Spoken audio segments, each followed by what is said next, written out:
So if you're a normal employee, you factually know that the more aligned you are with what your bosses and supervisors want you to do, right, the more likely you are to succeed at your work, be appreciated at your work, and keep your job and be rewarded and place yourself in a position for good things.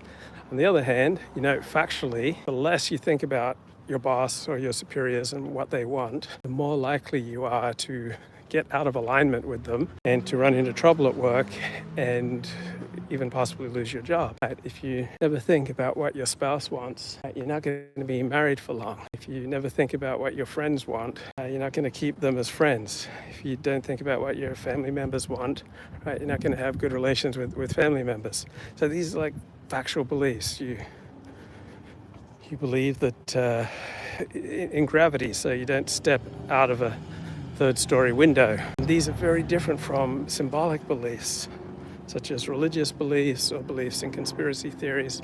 Right, so people who believe that the 2020 election was fixed, or people believe that COVID vaccines are more harmful than good, people who deny the truth of evolution, they essentially still are capable of living lives very similar to our own. So remember Peter Zeihan made a comment that those who refuse to get vaccinated for COVID, that scammers in Africa and Russia are just targeting these people.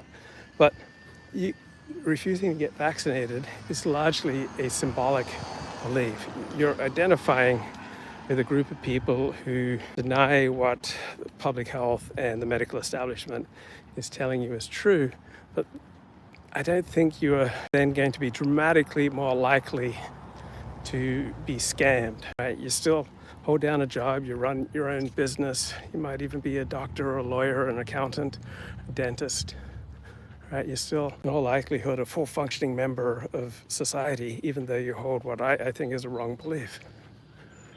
And so there are all these books out and all this public attention paid to the great problem, misinformation.